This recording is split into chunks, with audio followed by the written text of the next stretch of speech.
How do you solve GCF and LCM word problems?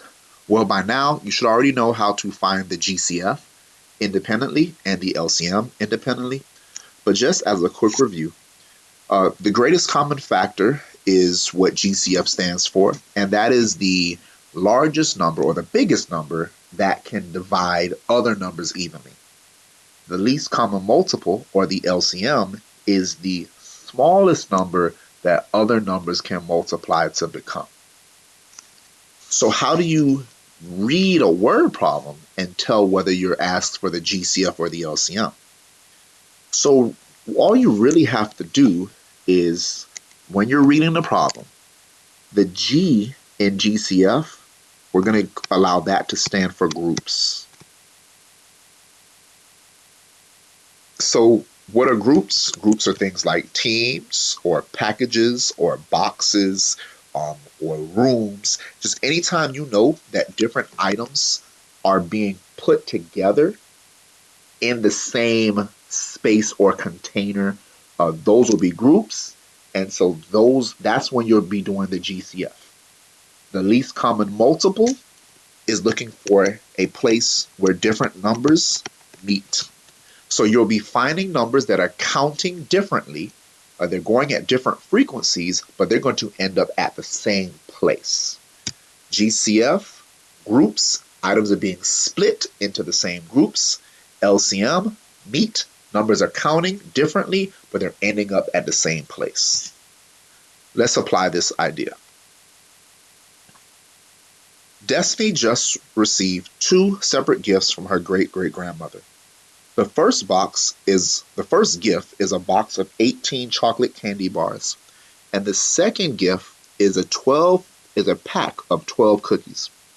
Destiny wants to use all of the chocolate candy bars and cookies to make identical snap bags for her cousins. What is the greatest number of snap bags that Destiny can make? So the first thing we need to ask is this a GCF or LCM problem? Well, we'll read the question.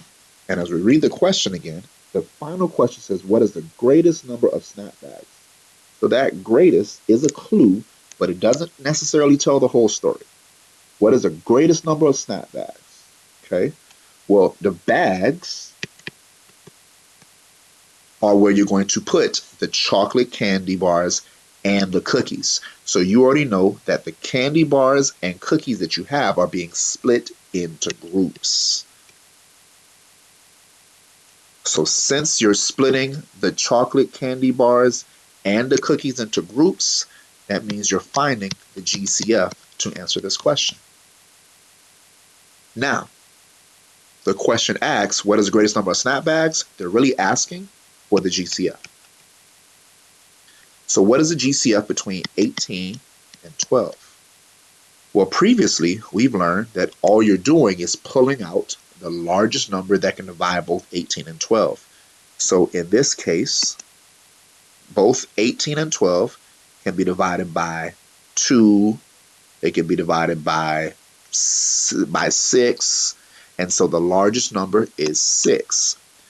How many 6s go into 18? There are 3 6s in 18. And there are 2 6s in 12. So there's several bits of information you can gather from this. So if the 18 represented the candy bars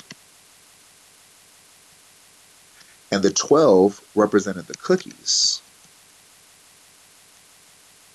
what we know is that in each of the 6 bags, there will be 3 candy bars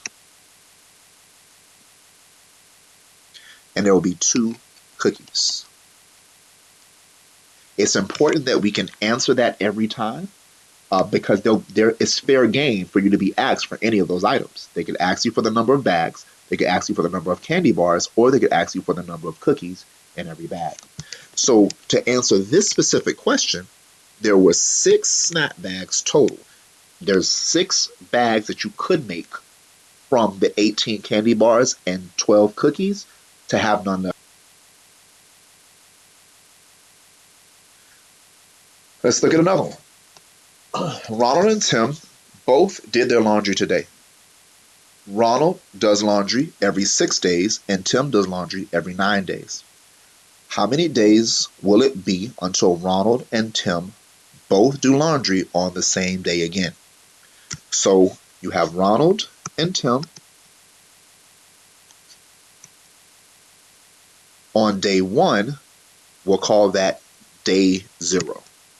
They haven't, this is the first time they're doing laundry, but now Ronald does laundry every 6 days.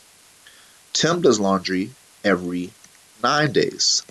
So the question is, how many days will it be until Ronald and Tim both do laundry on the same day? So after 6 days, Ronald does laundry. After 9 days, Tim does laundry. We would basically want to find out when these two numbers will meet. When will Ronald and Tim meet? That means that we're doing the LCM. So what is the LCM between 6 and 9? You basically just find out what is the smallest number both 6 and 9 can multiply to become. So what I would do, I would essentially just look at 6 and 9 and know that after 9, if I'm counting by the larger number, I would get to 18. 6 goes into 18. So the next time that Ronald and Tim would meet would be after 18 days because 6, 12, 18, least common multiple. So my LCM for 6 and 9 would be 18. So again, to answer the question, it would take 18 days for Ronald and Tim to end up washing their clothes on the same day. But let's do a couple extension questions. How many times will Ronald have done laundry in those 18 days? Well, you take the 18 days and you divide it by the fact that he does laundry every 6 days, and he will have done laundry 3 times. How many times will Tim have done laundry? Tim will have done 18 days divided by 9 days per laundry trip, and Tim would have done laundry 2 times. So it's very important that we're able to understand the answer to this question, how many days until Ronald and Tim both do laundry on the same day? That's 18 days. But how many times will Ronald have done laundry? That's 3 times. How many times will Tim have done laundry? That's 2 times. Very important for you to understand.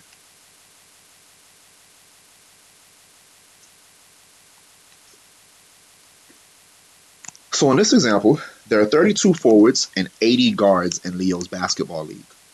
Leo must include all players on a team and wants each team to have the same number of forwards and the same number of guards. If Leo creates the greatest number of teams possible, how many guards will be on each team? So I'm reading the question. Is it a GCF problem or LCM problem? When I look at the question, it says the greatest number of teams, so that's a clue that that's the GCF. But how many guards will be on each team? All right, well, the GCF does not by itself tell you how many guards will be on each team. But what we can do is say, okay, well, if he is going to make the greatest number of teams, that will be the GCF because teams represent groups. And so groups mean GCF. So you are looking for the GCF of 32 and 80. Well, the 32 represents forwards, and 80 represents the guards.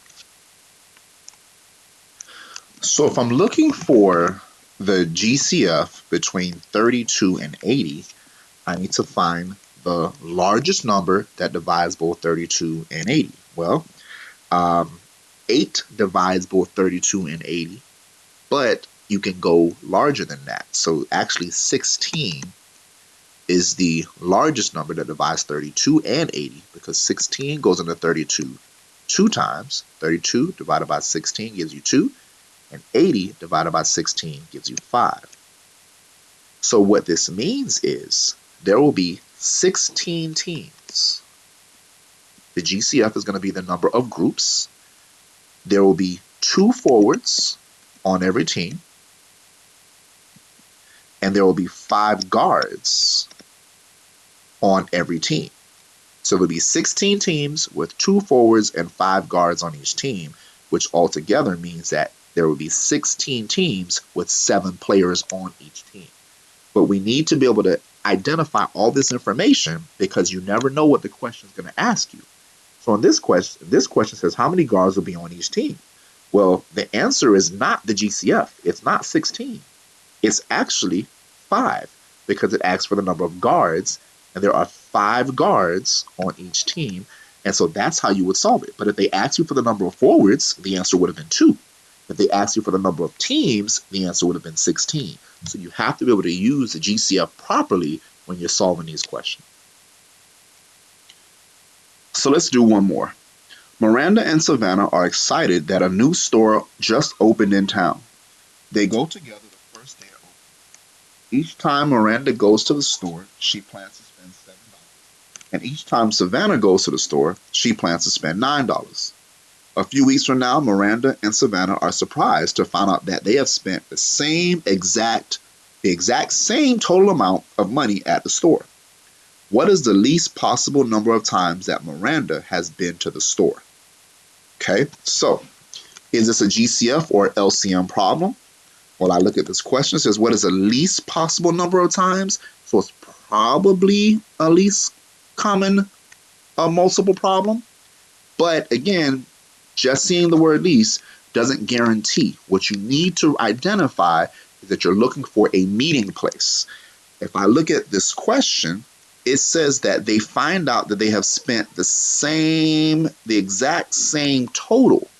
That means that their dollars is $7 for Miranda. So Miranda had spent $7 at a time, and Savannah spent $9 at a time. Eventually, those dollar amounts ended up being the same. So they're going to eventually meet.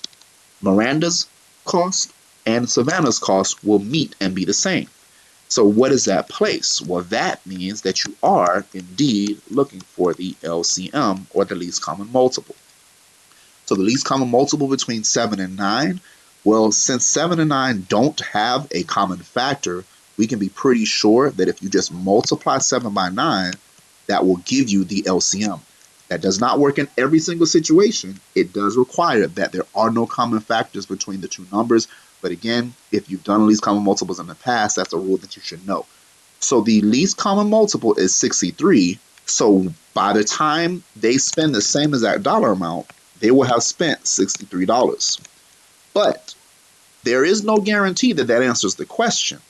This question asks you, what is the least possible number of times that Miranda has been to the store? So we're looking for how many times Miranda's been to the store if she spent $7 at a time and ended up spending $63. That's what's happening. So let's see. If you take $63 and divide it by 7, that means that Miranda would have gone to the store 9 times in order to have spent $63 spending $7 at a time.